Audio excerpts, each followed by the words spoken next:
Hey folks, Robman here, and thanks for taking a few minutes to check out the channel.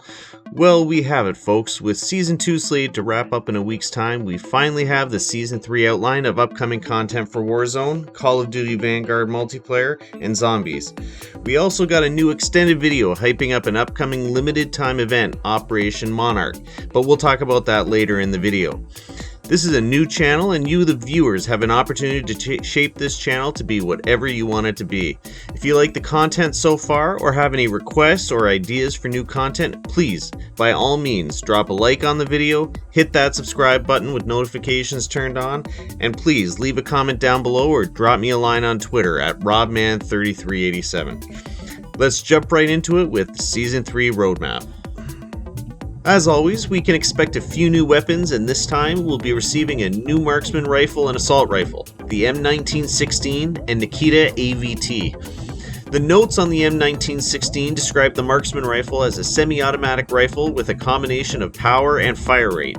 They also reference the rifle having a large 2-hit elimination range within Call of Duty Vanguard multiplayer, but don't reference its effectiveness in Warzone.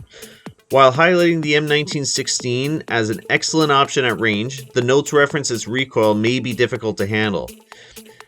Moving to the Nikita AVT assault rifle, the AVT is described as being accurate, reliable, and having best-in-class fire rate. Calling it the fastest firing assault rifle in Vanguard so far, this rifle may make a great choice for those looking for a mid-range sniper support option or an SMG AR hybrid. The notes appear to hint at unique attachment options for the AVT, particularly around trading off better recoil control for other unidentified benefits. I'm personally interested in how the new marksman rifle plays out in the meta right now. To date, the single-shot marksman rifles like the M1 Garand or SVT haven't really been viable or have required a high skill level to make it work. We can remember back in the Verdansk days where single-shot rifles were all the rage for a time with the DMR and to a lesser extent the Type 64. I'm also excited to check out the new Nikita AVT as I'm always interested in the next best option for sniper support. Lately, I've been using the FFAR as an oldie but a goodie, but I've also got a soft spot for the Cooper Carbine and the Cold War AK-47. We should also expect a new SMG mid-season called the H4 Blixen. Interestingly, it's not included in the visual roadmap, but in the Season 3 preview notes there is some limited information available. What we do know right now is that it will use a 9x19 cartridge and share some design techniques with the Sten and PPSH. We also know that the H4 Blixen will be able to be unlocked through an SMG-based challenge, or via store bundle to be released later this season that includes the weapon blueprint. Moving on to map changes, we can expect a number of changes across the map in Season 3.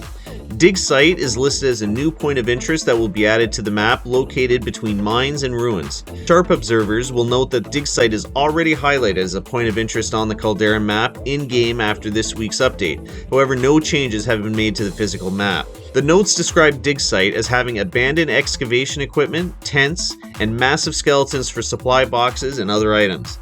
They do seem to highlight some verticality to the area that should make it an interesting addition to the map. Peak is also set to see some updates with new fortifications added come Season 3. All buildings will be fully built out with a fresh coat of paint tying in the map to the upcoming Kong vs. Godzilla limited time event. We'll touch on this later. Movement around Peak should also improve slightly with new interior and exterior zip lines and fully constructed towers. Runway, over in the northeast corner of Caldera, also looks to be expanded slightly. In my experience, there's been very few reasons to head up to this corner of the map, so I look forward to checking this area out once updated. New barracks, hangars, and other structures are described that will replace the current jungle overgrowth and abandoned lodgings in the area. It also appears that much of the greenery and foliage will be removed as well, making the run into and out of Runway a little bit more dicey, which in my opinion may not be a bad thing, but we'll have to see. Lagoon will also see minor updates with an additional path put in place to reach the lighthouse. Lastly, for the first time since Caldera launched back in December, we'll be seeing a new gulag put into place.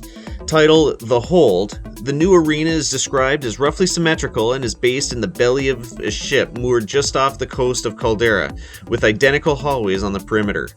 To be honest, I'm not sure how I feel about a new Gulag. On one hand, the current one I think is beginning to feel a bit stale and in need of a revamp, so from that perspective, I'm looking forward to the new arena.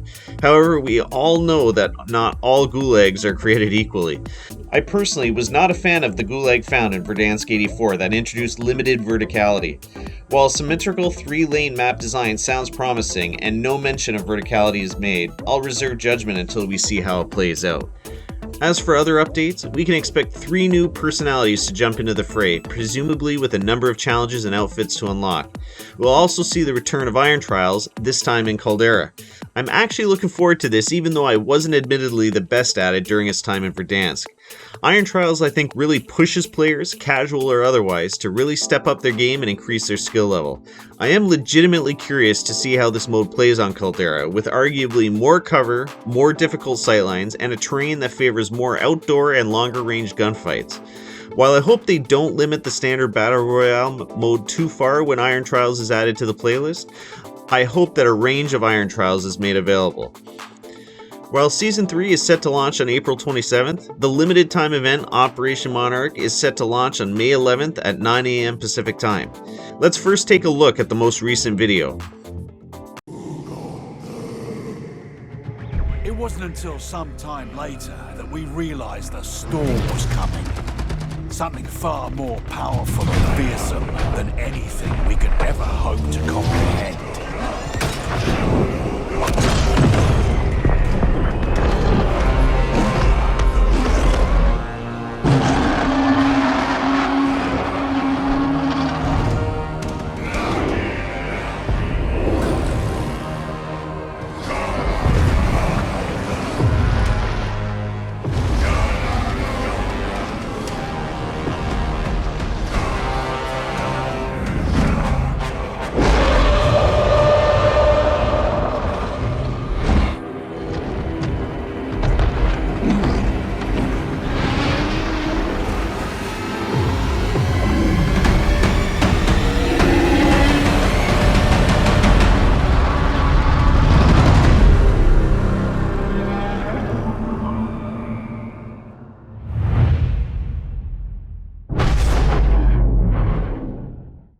The release preview notes list the event as being a new game mode for quads only with no reference to other squad sizes. Players are recommended to keep on the lookout for ancient artifacts, Monarch research equipment and tents, and a massive glowing axe somewhere around Resort in the southern part of the map. There are also references to prototype weapons highlighted in the video that presumably will be required to defeat Kong and Godzilla.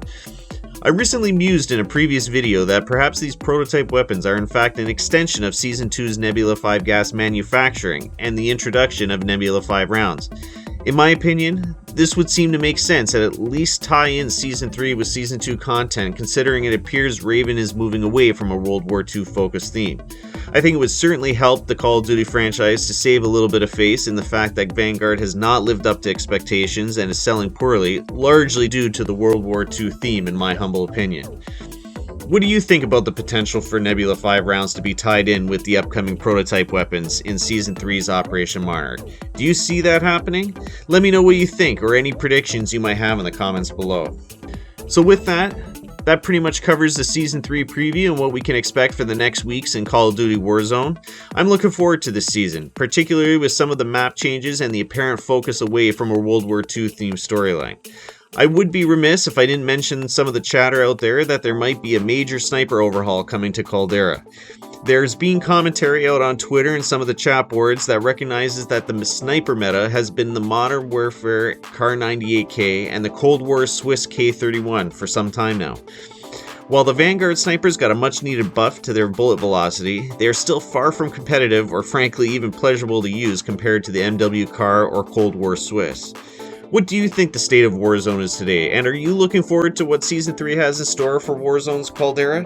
Let me know in the comments. Again, thanks everyone for checking out the channel, and if you like what you've seen, please drop a like and hit that subscribe button with notifications turned on to stay up to date with Call of Duty and Warzone news. And being a new channel, you certainly have the opportunity to shape what kind of content you like to see or what kind of topics you like covered. If you have an idea, please leave a comment below or drop me a line over on Twitter at Rodman3387. I hope to hear from you, and with that, Rodman out. Cheers.